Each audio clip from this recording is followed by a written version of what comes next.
नमस्कार दोस्तों, फिर से आपका स्वागत है लोक भारती हिंदी इस YouTube चैनल पर। सातारा जिला हिंदी अध्यापक मंडल सातारा और लोक भारती हिंदी के संयुक्त तत्वाधान में सेतु अभ्यास का मार्गदर्शन यहाँ पर होने वाला है। दिन है 25वां, कक्षा है 9वीं और आज के हमारे क्षेत्र हैं वाचन लेखन। इसके लिए अपेक्षित कौशल दिए हैं। छात्र समझदारी तथा सूक्ष्मता से पठन करेंगे तथा पठित लेखन का उद्देश्य समझकर अपने मत विचार प्रभावी ढंग से लिखित रूप में अभिव्यक्त करेंगे। संकल्पना है गद्य। पहली कृति दी गई है आओ पता करें। इसमें देखिए एक चित्र दिया है और इस चित्र में जरूरी जानकारी भी यहां पर लिखी हुई है।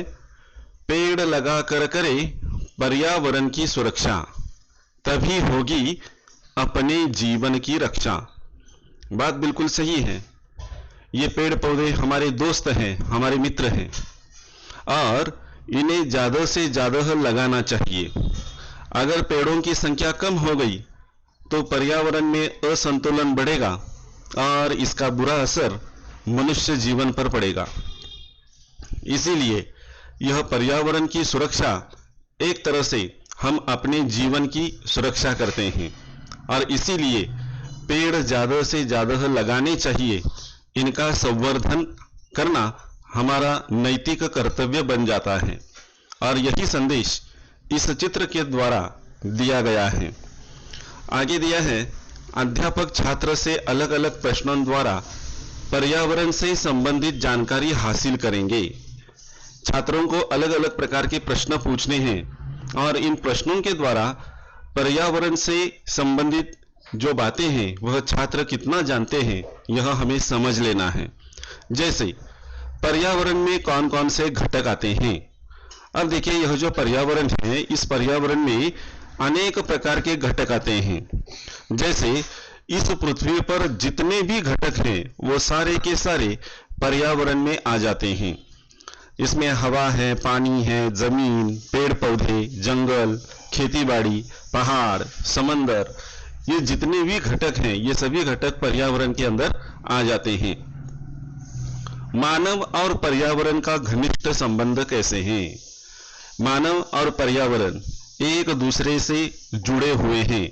इन दोनों का सह संबंध है और अगर पर्यावरण में असंतुलन पैदा हुआ तो इसका बुरा असर मनुष्य जाति पर पड़ता है।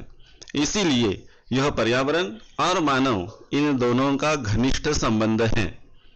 हमारा जीवन पर्यावरण पर किस प्रकार निर्भर है? जैसे कि मैंने अभी कहा कि मनुष्य जीवन जो है वह पर्यावरण पर निर्भर करता है। इसलिए पर्यावरण की सुरक्षा कीजिए, इससे हम अपनी सुरक्षा कर सकेंगे। तो ये जो बातें हैं ये बातें यहाँ पर छात्र अपने विचार स्पष्ट रूप से प्रकट करेंगे। अगली कृति है आओ सक्षम बने। अध्यापक ईमानदारी, समर्पण, शिष्टाचार, धैर्य, आशावाद आदि मानवीय मूल्यों से छात्र को परिचित करेंगे। वन हमारी अमूल्य संपदा है, इस विषय पर अपने विचार प्रकट करने में छात्र का मार्गदर्शन करेंगे। तो हमारे जीवन में देखिए जो मानवीय मूल्य हैं, इन मानवीय मूल्यों का जीवन में काफी महत्वपूर्ण स्थान है। ईमानदारी, हमारा जो भी काम होगा वह पूरी ईमानदारी से हमें पूर्ण करना चाहिए। इस देश के प्रति समर्पण की भावना, देश प्रेम की समर्पण और निछावर होने की भावना हर एक के अंदर होनी चाहिए। हम किसी घर में मेहमान बनकर जाते हैं तो वहां पर कौन सा शिष्टाचार उसका पालन करना है इसके बारे में भी जानकारी हमें होनी चाहिए। जीवन में अनेक प्रकार के उतार चढ़ाव आते हैं, तो ऐसे उतार चढ़ावों को पूर्ण करने के लिए या उन पर विजय प्राप्त करने के लिए हमें धैर्य रखना चाहिए। और मनुष्य जीवन में आशावाद काफी महत्वपूर्ण होता है, तो यह आशावाद अपने जीवन में उसे स्थान दे और इसी आशावाद के बलबूते पर मनुष्य जीवित रहता है। मनुष्य आज के लिए नहीं बल्कि कल के लिए जीवित रहता है। तो यह आशावाद जो मनुष्य के अंदर होता है, मानवीय मूल्य हैं, इन सभी मूल्यों पर थोड़ी बहुत जानकारी छात्रों को देनी चाहिए। इसके अलावा वन हमारी अमूल्य संपदा है, इस पर छात्र अपने विचार प्रकट करेंगे लिखित रूप में। अगली कृति दी गई है, आओ अभ्यास करें। अध्यापक छात्र को निम्नलिखित संवाद पढ़ने के लिए कहेंगे। अब देखिए, यह निम्नलिखित संवाद दिया है, इसे पढ़ना है योग्य आरोह अवरोह के साथ। ग्रामीण, लो भाई, इस बार तो यह लोहा ही हाथ लगा है। लकड़हारा अपनी लोहे की कुल्हाड़ी देखकर खुश हो उठता है। तुम्हारा यह उपकार मैं जीवन भर नहीं भूलूंगा, भगवान तुम्हें सुखी रखे। ग्रामीण, एक बात मेरी समझ में नहीं आई। लकड़हारा हाथ जोड़कर, वह क्या? ग्रामीण, मैंने तुम्हें पहले चांदी की कुल्हाड़ी दी, फिर सोने की दी, तुमने नहीं ली, ऐसा क्यों? लकड़हारा, दूसरे की चीज को अपनी कहना ठीक नहीं है। मेहनत और ईमानदारी से मुझे जो भी मिलता है वही मेरा धन है।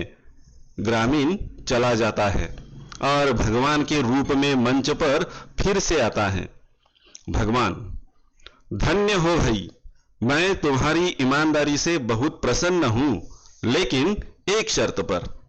तुम हरे भरे पेड़ों को नहीं काटोगे, नहीं लालच में पड़कर जरूरत से अधिक सूखी लकड़ी काटोगे। अब यह पूरा परिच्छेद छात्रों को भी पढ़ना है। इसका प्रकट वाचन, जिसे हम मुखर वाचन कहते हैं, इसका मुखर वाचन करना है। इस पर आधारित कृति दी गई है। कृति पूर्ण कीजिए। ग्रामीण के सहयोग पर लकड़हारे की प्रतिक्रिया, यानी ग्रामीण ने जो सहयोग किया, जो मदद की, इस पर लकड़हारे की प्रतिक्रिया कौन सी थी? तो पहली प्रतिक्रिया थी, उपकार नहीं भूलेगा। लकड़हारा बोलता है कि मैं आपका उपकार जो है वह कभी नहीं भूलूंगा। और दूसरी प्रतिक्रिया थी, उसने उसे आशीर्वाद दिया था, भगवान उसे सुखी रखे। तो इस तरह से ये दो प्रतिक्रियाएं यहां पर दी गई हैं। अगली कृति है, लकड़हारा इसे अपना असली धन मानता है। कौन सा असली धन? जो लकड़हारा मानता है, जिसके बलबूते पर वह कष्ट करता है। वो दो बातें इस परिच्छेद में दी हैं, और वो हैं, पहली है मेहनत और दूसरी है ईमानदारी। मेहनत और ईमानदारी के बिना किसी भी कार्य में सफलता असंभव है। इस विषय पर अपने विचार प्रकट कीजिए। छात्रों को क्या करना है? अपने जीवन में अगर हमें सफलता प्राप्त करनी है तो क्या इसके लिए मेहनत और ईमानदारी जरूरी है? अगर जरूरी है तो क्यों जरूरी है, इस पर अपना विचार प्रकट करना है। और अगर आपको ऐसा लगता है कि नहीं है तो इस पर अपना विचार प्रकट करना है। और इस तरह से यह जो कृति है, यह कृति हमें पूर्ण करनी है। अगली कृति है, आओ सृजन करें। अध्यापक छात्रों से लकड़हारा, पेड़, लालच, मेहनत, धन, इन शब्दों की सहायता से कहानी लेखन करने के लिए कहेंगे।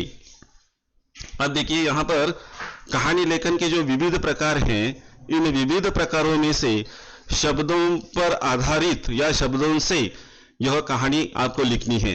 इसमें शब्द दिए हैं, लकड़हारा, पेड़, लालच, मेहनत और धन। इन शब्दों की सहायता से आपको कहानी लेखन करना है। इसमें पहले शीर्षक दीजिए। शीर्षक लिखने के बाद 5 परिच्छेदों में यह कहानी लिखनी है, और इस कहानी के द्वारा प्राप्त जो सीख हैं, जो सबक हैं, वह अंत में आपको लिखना है।